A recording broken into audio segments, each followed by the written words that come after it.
Good morning all of you.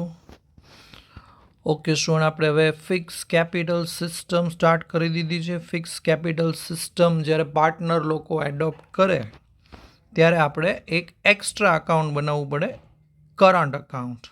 Okay ચલો, તો આજે આપણે કરંટ અકાઉન્ટ ઉપર ઇન્ટરેસ્ટ કઈ રીતે ગણવું એની ઉપર આ વિડીયો બનાવ્યો છે સ્ટુડન્ટ. ચલો, કરંટ અકાઉન્ટ શું છે, કરંટ અકાઉન્ટ ક્યારે બનાવવાનું, એ બધું જ આપણે અગાઉના વિડીયોમાં જોઈ લીધું છે સ્ટુડન્ટ. ચાલો, હવે આપણે આજના વિડીયોમાં જોવું છે કે કોઈ પણ પાર્ટનરનું કરંટ અકાઉન્ટ હોય તો એની ઉપર ઇન્ટરેસ્ટ કઈ રીતે કેલ્ક્યુલેટ કરવું અને એને ક્યાં રેકોર્ડ કરવું. ચલો, તો પહેલાં કરંટ અકાઉન્ટનું થોડુંક ડિસ્કશન કરી લઈએ. ચલો, કરંટ અકાઉન્ટ સ્ટુડન્ટ આપણે ત્યારે જ બનાવવાનું હોય જો આપણે ફિક્સ કેપિટલ સિસ્ટમ એડોપ્ટ કરી હોય. બે સિસ્ટમ આવે છે સ્ટુડન્ટ. કોઈ પણ બિઝનેસમાં બેમાંથી કોઈ એક સિસ્ટમ પાર્ટનર એડોપ્ટ કરતા હોય છે. કાં તો કોઈ બિઝનેસમાં ફ્લક્ચ્યુએટિંગ કેપિટલ સિસ્ટમ રાખવામાં આવે છે. ઓકે, જો ફ્લક્ચ્યુએટિંગ કેપિટલ સિસ્ટમ હોય તો એમાં કરંટ અકાઉન્ટ બનાવવાની જરૂર નથી, કારણ કે કેપિટલ ફ્લક્ચ્યુએટિંગ છે. પણ જો પાર્ટનર લોકોએ ફિક્સ કેપિટલ સિસ્ટમ એડોપ્ટ કરી હોય તો પછી તમારે એક કરંટ અકાઉન્ટ અલગથી બનાવવું પડે સ્ટુડન્ટ, કારણ કે ફિક્સ કેપિટલમાં તમે કેપિટલ સિવાય બીજી કોઈ એન્ટ્રી નથી કરી શકતા, એટલે બાકી બધી એન્ટ્રી કરવા માટે કરંટ અકાઉન્ટ બનાવવું પડે. ઓકે, હવે કરંટ અકાઉન્ટ તમે બનાવો છો એટલે ઓબ્વિયસલી કરંટ અકાઉન્ટનો જે આન્સર આવે એને બેલેન્સ ઓફ કરંટ અકાઉન્ટ કહેવાય. બરોબર. ઓકે, કરંટ અકાઉન્ટને બે સાઈડ હોય છે એઝ યુઝ્યુઅલ, એક ડેબિટ અને ક્રેડિટ. જો કોઈ પાર્ટનરનો ક્રેડિટનો ટોટલ વધી જાય તો આપણે એમ કહી શકીએ કે that partner has a credit balance. એના કરંટ અકાઉન્ટને ક્રેડિટ બેલેન્સ છે, તો એ સારું કહેવાય.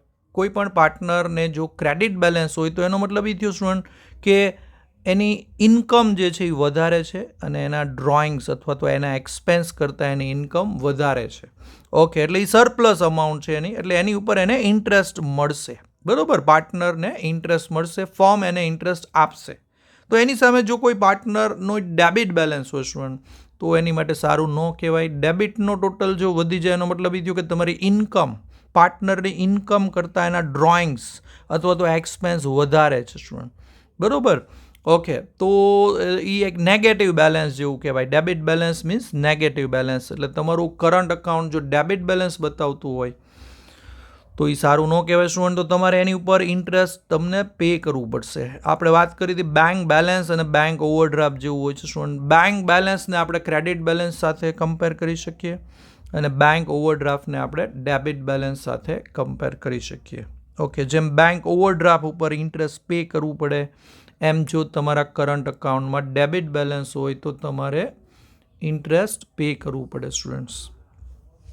ચાલો, તો આજના વિડીયોમાં આપણે પ્રેક્ટિકલી જોવાનું છે કે એક્ઝેક્ટલી ઇન્ટરેસ્ટ કઈ રીતે પૂછાશે અને એનો આન્સર કઈ રીતે લખવો. ચાલો, તો આ એક ક્વેશ્ચન તમારા સ્ક્રીન ઉપર આવી ગયું છે સ્ટુડન્ટ. આપણે જે શીખવાનું છે એટલો જ ડેટા મેં અહીંયા લખ્યો છે સ્ટુડન્ટ. બાકી એક્ઝામમાં તો તમને ટ્રાયલ બેલેન્સ આવશે, બહુ મોટું આવશે, એમાં ઘણું બધું હશે. આપણે અહીંયા ખાલી કરંટ અકાઉન્ટની ઇન્ફોર્મેશન જ આપી છે, કારણ કે એની જ આપણે લર્નિંગ કરવાનું છે. ચલો, તો ટ્રાયલ બેલેન્સમાં તમે જુઓ સ્ટુડન્ટ, કરંટ અકાઉન્ટની બેલેન્સ આપી છે. બે પાર્ટનર છે અહીંયા, mister X and mister Y. Okay, mister X as a credit balance but mister Y as a debit balance. તમે જુઓ સ્ટુડન્ટ, મિસ્ટર એક્સ જે છે એની કરંટ અકાઉન્ટની બેલેન્સ ક્રેડિટ કોલમમાં આપી છે. ઓકે, એટલે એનો મતલબ એ થયો કે મિસ્ટર એક્સ જે છે એનું કરંટ અકાઉન્ટ ક્રેડિટ બેલેન્સ બતાવે છે, પણ મિસ્ટર વાય જે છે એમાં ડેબિટમાં લખ્યું છે એટલે એની ડેબિટ બેલેન્સ છે. ચાલો, હવે એડજસ્ટમેન્ટમાં લખ્યું છે calculate 10% interest on the balances of current account. Okay student, partnership ડીડમાં લખ્યા પ્રમાણે આપણે ઇન્ટરેસ્ટ ઓન કરંટ અકાઉન્ટ ગણવાનું છે. તો મિસ્ટર એક્સ જે છે એને ક્રેડિટ બેલેન્સ છે સ્ટુડન્ટ, એટલે એને ઇન્ટરેસ્ટ મળશે. એની બેલેન્સ 30,000 છે તો એના 10% કેટલા થાય? યસ, 3,000. તો એનો મતલબ એ થયો કે ફર્મ મિસ્ટર એક્સને ઇન્ટરેસ્ટ આપશે, 3,000 આપશે, કારણ કે એની ક્રેડિટ બેલેન્સ છે. એટલે મિસ્ટર એક્સ માટે ઇન્કમ છે પણ ફર્મ માટે એ એક્સપેન્સ થશે. જ્યારે મિસ્ટર વાયમાં ઊંધું છે સ્ટુડન્ટ. મિસ્ટર વાયને ડેબિટ બેલેન્સ છે 20,000, તો એના 10% થાય 2,000. તો મિસ્ટર વાય પાસેથી 2,000 ફર્મ લેશે. ઇન્ટરેસ્ટના, એટલે અથવા એમ વિચારો કે મિસ્ટર વાય જે છે એણે ફર્મને 2000 દેવા પડશે, તો મિસ્ટર વાય માટે એક્સપેન્સ થયો, પણ at the same time firm માટે ઇન્કમ થઈ ગઈ સ્ટુડન્ટ. ઓકે, ચાલો તો હવે આને એક્ઝેક્ટલી કઈ રીતે રેકોર્ડ કરવું, તો એની માટે આપણે હવે સોલ્યુશન તરફ જઈએ. ચાલો, અહીંયા 2 અકાઉન્ટ આપણે બનાવવા પડશે સ્ટુડન્ટ. એક profit and loss appropriation account, એક ઇફેક્ટ એમાં આવશે આ એડજસ્ટમેન્ટની, અને એક ઇફેક્ટ આવશે પાર્ટનર્સ કરંટ અકાઉન્ટમાં. અહીંયા ફિક્સ કેપિટલ અકાઉન્ટ મેં નથી બનાવ્યું સ્ટુડન્ટ, કારણ કે ક્વેશ્ચનમાં એની અમાઉન્ટ જ નથી આપી. આપણે ખાલી કરંટ અકાઉન્ટ શીખવાનું છે. ઓકે, એટલે એની ઉપર જ ફોકસ કર્યું છે. ચાલો, તો સૌથી પહેલાં તો કરંટ અકાઉન્ટની બેલેન્સીસ આપણે લખી નાખીએ. મિસ્ટર એક્સ અને વાયની બેલેન્સીસ લખી નાખીએ. ચાલો, મિસ્ટર એક્સને ક્રેડિટ બેલેન્સ છે, જેની ક્રેડિટ બેલેન્સ હોય ને સ્ટુડન્ટ એને ક્રેડિટમાં આપણે લખવાનું. કરંટ અકાઉન્ટની બેલેન્સ હંમેશા કરંટ અકાઉન્ટમાં જ લખાય, એટલે ક્રેડિટ સાઇડ આપણે લખશું by balance brought forward 30,000 in Mr. X column. Okay. And for Mr. Y, there is a debit balance. So we will write on debit side as to balance brought forward 20,000. ચાલો, તો mister X જે છે એની credit balance છે 30,000 ને mister Y છે એની debit balance છે 20,000. Okay, done. ચાલો, હવે એની ઉપર ઇન્ટરેસ્ટ ગણી નાખીએ. પહેલાં મિસ્ટર એક્સથી સ્ટાર્ટ કરીએ. ચાલો, તો એક્સ જે છે સ્ટુડન્ટ એને ક્રેડિટ બેલેન્સ છે. ઓકે, તો મિસ્ટર એક્સનું 10% ઇન્ટરેસ્ટ આપણે કાઉન્ટ કરીએ તો 30,000ના 10% થશે yes 3,000. Okay, so Mr. X will get ₹3,000 as a interest. Mister એક્સને સ્ટુડન્ટ્સ 3,000 રૂપિયા મળશે ઇન્ટરેસ્ટના. એટલે મિસ્ટર એક્સ માટે ઇન્કમ છે, એટલે એના કરંટ અકાઉન્ટમાં ક્રેડિટ સાઇડ એન્ટ્રી આવશે, પણ at the same time student આ ફર્મ માટે એક્સપેન્સ છે, કારણ કે આ ઇન્ટરેસ્ટ મિસ્ટર એક્સને કોણ આપે છે? ફર્મ. ઓકે, એટલે ફર્મ આને P&L એપ્રોમાં ડેબિટ સાઇડ રેકોર્ડ કરશે. ચાલો, તો એન્ટ્રી કરી નાખીએ. સૌથી પહેલાં આપણે મિસ્ટર એક્સના અકાઉન્ટમાં એન્ટ્રી કરશું. સ્ટુડન્ટ કેપિટલ અકાઉન્ટમાં તો ખાલી કેપિટલની જ એન્ટ્રી થશે, એટલે બાકી બધી એન્ટ્રી તમને ખ્યાલ છે કે કરંટ અકાઉન્ટમાં જ કરવાની છે. તો ઇન્ટરેસ્ટ ઓન કરંટ અકાઉન્ટની એન્ટ્રી પણ કરંટ અકાઉન્ટમાં કરશું. બસ, તો આ 30,000ની એક્ઝેક્ટ નીચે લખી નાખીએ student, interest on current account. ચાલો, હવે એક યાદ રાખો સ્ટુડન્ટ, જેની ક્રેડિટ બેલેન્સ હોય ને એનું ઇન્ટરેસ્ટ ક્રેડિટમાં જ લખવાનું કરંટ અકાઉન્ટમાં, અને જેની ડેબિટ બેલેન્સ હોય તો એનું ઇન્ટરેસ્ટ ડેબિટમાં લખવાનું. જેમ કે અહીંયા મિસ્ટર વાયને ડેબિટ બેલેન્સ છે, તો એનું ઇન્ટરેસ્ટ આપણે લખશું તો એ ડેબિટમાં લખશું કરંટ અકાઉન્ટમાં. જ્યારે આ જ એન્ટ્રી P&L એપ્રોમાં જ્યારે થશે ત્યારે ઓપોઝિટ સાઇડ આવી જશે, એટલે કરંટ અકાઉન્ટમાં જે એન્ટ્રી ક્રેડિટ સાઇડ હોય એ P&L એપ્રોમાં ડેબિટ સાઇડ, કારણ કે પાર્ટનર માટે જે ઇન્કમ છે એ ફર્મ માટે એક્સપેન્સ થઈ જાય.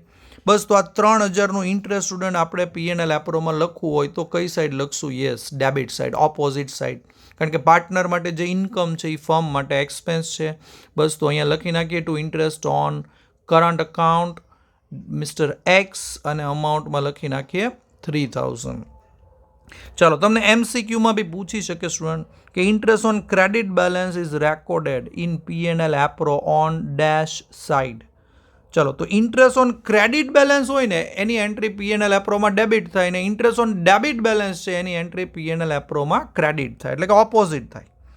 ક્રેડિટ બેલેન્સનું ઇન્ટરેસ્ટ ડેબિટમાં લખાય ને ડેબિટ બેલેન્સનું ઇન્ટરેસ્ટ ક્રેડિટમાં લખાય P&L એપ્રોમાં. પણ જો કરંટ અકાઉન્ટમાં ક્યાં લખાય પૂછ્યું હોય તો સેમ સાઇડ આવે. કરંટ અકાઉન્ટમાં ક્રેડિટ બેલેન્સનું ઇન્ટરેસ્ટ ક્રેડિટમાં રેકોર્ડ થાય અને ડેબિટ બેલેન્સનું ઇન્ટરેસ્ટ ડેબિટમાં. કરંટ અકાઉન્ટમાં સેમ સાઇડ યાદ રાખવાનું અને એપ્રોમાં ઓપોઝિટ સાઇડ. ચાલો, તો મિસ્ટર વાયનું ઇન્ટરેસ્ટ ગણી નાખીએ. 20,000 છે, એના 10% કાઢો 2,000. ઓકે, તો પહેલી એન્ટ્રી આપણે કરંટ અકાઉન્ટમાં કરશું. સ્ટુડન્ટ કોઈ પણ એન્ટ્રી પહેલાં તમે ગમે ત્યાં કરી શકો. P&L એપ્રોમાં કરવી હોય તોય વાંધો નહીં, કરંટ અકાઉન્ટમાં, ટૂંકમાં બંને જગ્યાએ એન્ટ્રી થવી જોઈએ. ક્યાં પહેલાં કરવી તમારે ડિસાઇડ કરવાનું છે. ચલો, તો કરંટ અકાઉન્ટની એન્ટ્રી કરંટ અકાઉન્ટમાં કરી નાખીએ. પહેલાં ઇન્ટરેસ્ટ ઓન કરંટ અકાઉન્ટ 20,000ના 10% સ્ટુડન્ટ 2,000 થશે. મિસ્ટર વાયની ડેબિટ બેલેન્સ છે સ્ટુડન્ટ, એટલે એનું ઇન્ટરેસ્ટ ડેબિટમાં જ લખશું આપણે. પણ every adjustment has two effect, એટલે આની બીજી ઇફેક્ટ યસ P&L એપ્રોમાં ઓપોઝિટ સાઇડ થાય સ્ટુડન્ટ, એટલે જે એન્ટ્રી આપણે અહીંયા લેફ્ટ સાઇડ કરી છે એ એપ્રોમાં રાઇટ સાઇડ થશે. બસ, તો ત્યાં બી લખી નાખશું આપણે by interest on current account mister Y 2,000. Okay student, તો આ ઇન્ટરેસ્ટ કેમ ગણવું એ આ વિડીયોમાં આપણે જોયું. કરંટ અકાઉન્ટનું ઇન્ટરેસ્ટ કઈ રીતે કાઉન્ટ કરવું એની માટે આ વિડીયો ખૂબ જ ઇમ્પોર્ટન્ટ છે સ્ટુડન્ટ, તમે બરોબર સમજી લેજો. ચાલો અહીંયા જો ઓપોઝિટ સાઈડ છે 2000ની એન્ટ્રી જે છે એ કરંટ અકાઉન્ટમાં લેફ્ટ સાઈડ છે પણ P&L એપ્રોમાં રાઈટ છે. તો એવી રીતે 3000ની એન્ટ્રી કરંટ અકાઉન્ટમાં રાઈટ સાઈડ છે પણ P&L એપ્રોમાં લેફ્ટ સાઈડ છે, ઓપોઝિટ સાઈડ આવે. સ્ટુડન્ટ અહીંયા મેં જે સમ કર્યો છે એમાં એક પાર્ટનરને ક્રેડિટ બેલેન્સ છે તો એક પાર્ટનરને ડેબિટ બેલેન્સ છે, પણ એવું કમ્પલસરી નથી સ્ટુડન્ટ.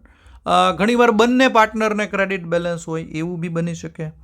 ઓકે, તો ક્યારેક બંને પાર્ટનરને ડેબિટ બેલેન્સ હોય એવું પણ થઈ શકે, પણ અહીંયા આપણે બે શીખવું છે એટલે મેં એક પાર્ટનરની ક્રેડિટ બેલેન્સ લીધી છે અને એક પાર્ટનરની ડેબિટ બેલેન્સ લીધી છે. ઓકે, હવે આની પછીના વિડીયોમાં શું આપણે બીજો એક પ્રેક્ટિકલ સમ કરશું, પણ એમાં બધી જ એન્ટ્રી ભેગી કરશું, બરાબર. કરંટ અકાઉન્ટનો જ સમ કરશું પણ ઘણા બધા ટ્રાન્ઝેક્શન્સને બધા ઇન્ક્લુડ કરીને વિડીયો બનાવશું. Okay student, take care.